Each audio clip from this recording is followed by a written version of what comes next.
nationale, France Éducation internationale, test de connaissance du français, TCF. Partie 1. Compréhension orale. Dans cette partie du test, vous allez montrer votre compréhension du français parlé dans des situations de la vie quotidienne ou du monde professionnel telles qu'on peut l'entendre en France ou dans un pays francophone. Consignes générales. Lisez attentivement les consignes écrites sur votre livret. Avant chaque document sonore, vous entendrez le signal sonore. Attention, vous n'entendrez ces documents sonores et les questions qu'une seule fois. Alors écoutez bien. Gérez bien votre temps. Le test est chronométré. Cette partie dure 25 minutes. Répondez directement sur la feuille de réponse. N'écrivez rien sur ce livret. Vous devez choisir une seule réponse, A, B, C ou D, et cocher une seule case sur la feuille de réponse. Attention! Si vous vous êtes trompé et avez, par exemple, coché la case B, cochez une nouvelle case et entourez cette case. Nous commençons. Tournez la page. Écoutez l'extrait sonore et les 4 propositions. Choisissez la bonne réponse. Question 1. Quand passes-tu me voir? A, Après 17h. B, Avec mon frère. C, Chez toi. D, Pendant 5 minutes.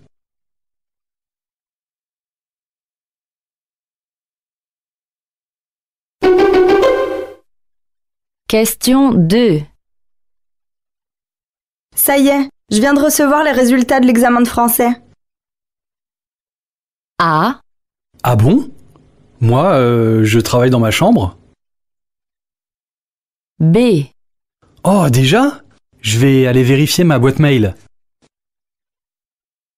C, Tu crois? Il y a peut-être une autre session? D, Vraiment? Tu pourrais réviser un peu plus.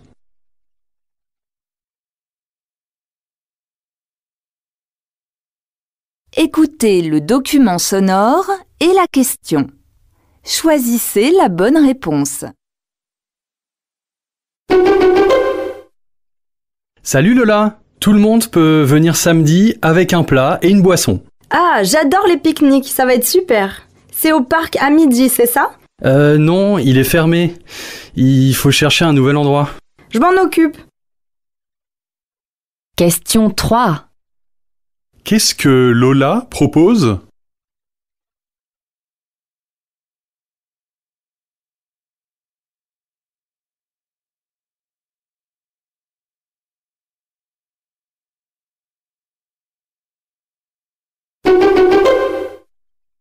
Allô?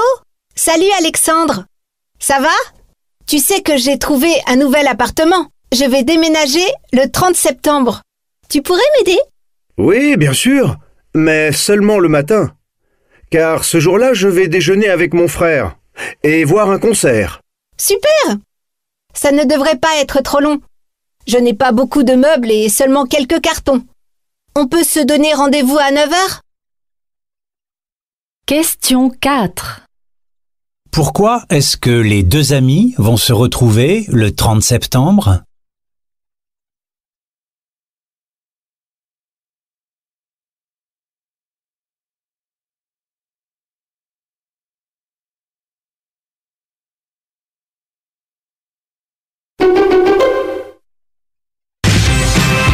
La première chose que j'ai faite en arrivant à Hong Kong, après avoir posé mes valises il y a 2 mois, c'était évidemment de faire mes courses. Donc je suis allée au supermarché comme en France et là en fait j'ai réalisé que beaucoup de produits étaient importés d'autres pays.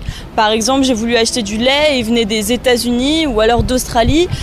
J'ai trouvé de la viande du Brésil, j'ai trouvé des myrtilles d'Argentine. Question 5. Qu'est-ce qui a étonné l'intervenante dans les articles qu'elle a achetés?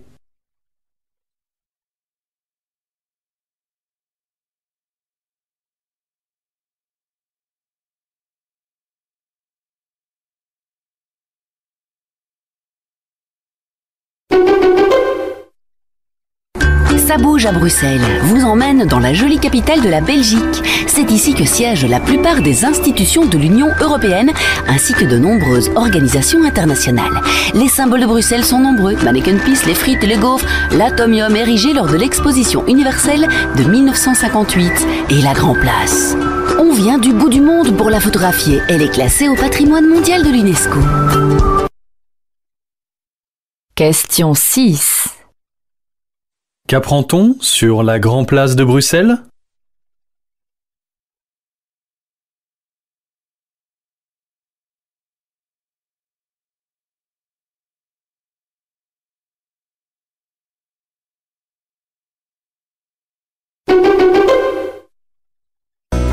Le Parc national du Mont-Tremblant, c'est le plus grand territoire protégé au sud du Québec. Alors, on parle d'un territoire de 1510 km² dans lequel on retrouve un peu plus de 400 lacs. Il ne faut pas se cacher ici, on va recevoir beaucoup de gens, un peu plus d'un demi-million de visiteurs à chaque année. Évidemment, il y a une faune impressionnante qu'on retrouve sur le territoire du parc. On parle d'un peu plus de 40 espèces de mammifères. Question 7. Qu'apprend-on sur le parc national du Mont-Tremblant?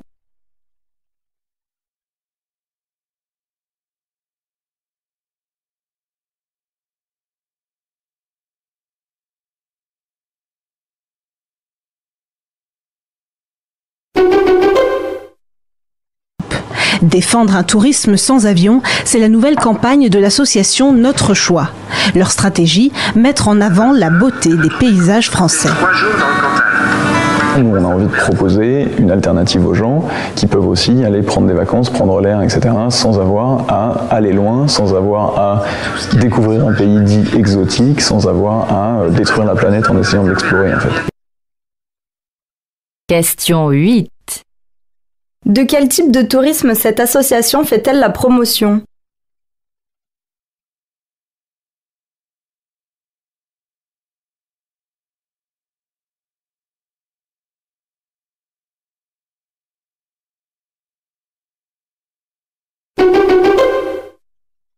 L'Université française en Arménie donne la possibilité de s'ouvrir vers d'autres cultures et dans les cas concrets vers la culture française. En échangeant avec les enseignants français, avec la possibilité d'aller faire un stage en France, pour beaucoup d'étudiants, c'est la première opportunité peut-être de visiter l'Europe, de passer un stage en France. C'est la grande expérience de découvrir notre mode de pensée, notre style de vie. Question 9. Que présente la personne interviewée?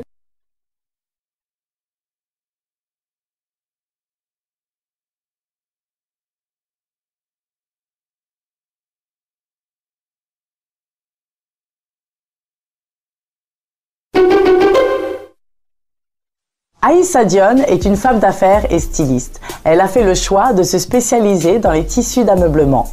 Les plus grandes marques et hôtels de luxe font appel à elle. Son entreprise compte plus d'une centaine d'employés et elle met un point d'honneur à utiliser des matières issues de son pays, le Sénégal. Depuis des années, elle se bat pour faire entendre que le Sénégal et l'Afrique de l'Ouest pourraient avoir une place importante dans l'industrie mondiale du textile. Question 10. Que souhaite faire cette styliste sénégalaise?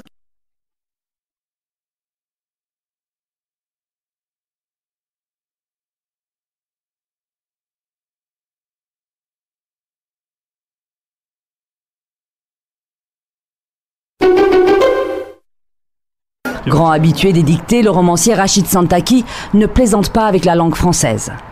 Pour lui, organiser cette dictée géante au Stade de France, c'est un vieux rêve.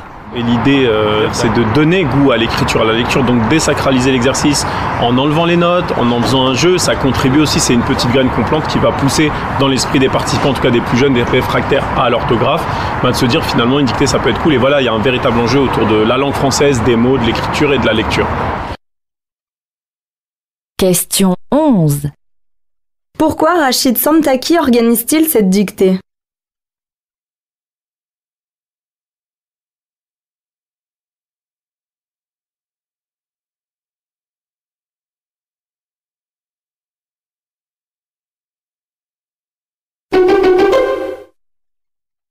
Le temps, ces femmes le prennent lorsqu'elles viennent notamment se faire tresser ici pendant des heures. Elles se laissent donc tenter par un roman ou un essai sur le droit des femmes ou de l'enfant.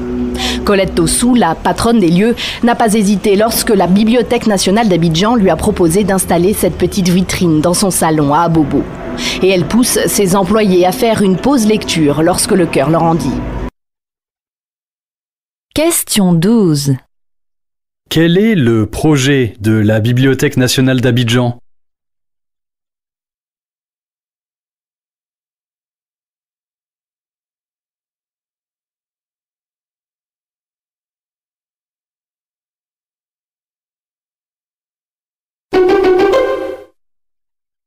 On trouve en pleine mer de gros déchets en plastique, mais surtout une myriade de petits fragments.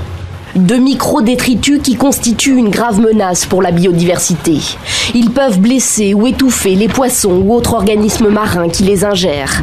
Les substances toxiques qu'ils contiennent déséquilibrent aussi les écosystèmes. Les échantillons prélevés par l'équipe de Patrick Dexon seront ensuite exploités à terre par des scientifiques. L'expédition s'est aussi donnée pour mission de cartographier ces zones polluées qui, rassemblées, sont grandes comme 6 fois la France, un 7e continent qui n'est dû qu'à l'activité humaine. Question 13. Quel est l'un des objectifs de l'équipe de Patrick Dexon ?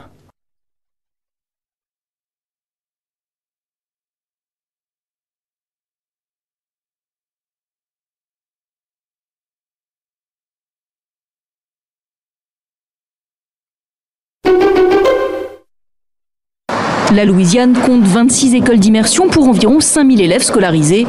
Et les aventures de Boudini sont l'une des initiatives les plus récentes pour accroître encore plus l'apprentissage de la langue française. Dans son studio, Marshall Woodworth met les dernières touches au prochain épisode de Boudini.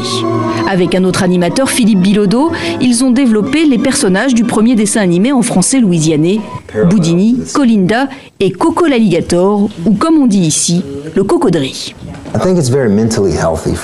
Je pense que c'est très sain pour l'esprit de voir différents types de personnes à l'écran, des points de vue différents, des langues différentes, mais que cela représente fidèlement cette région, la Louisiane. Question 14. Qu'apprend-on sur le dessin animé Boudini ?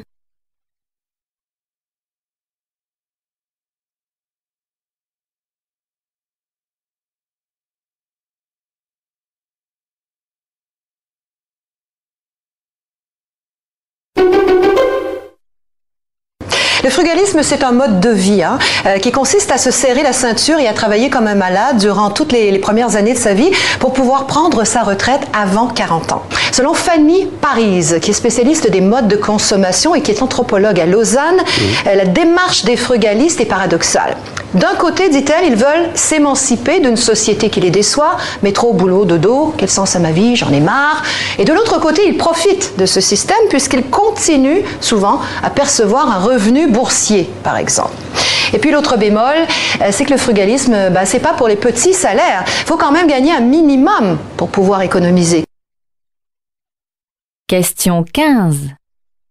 Que pense Fanny Parise de la démarche frugaliste ?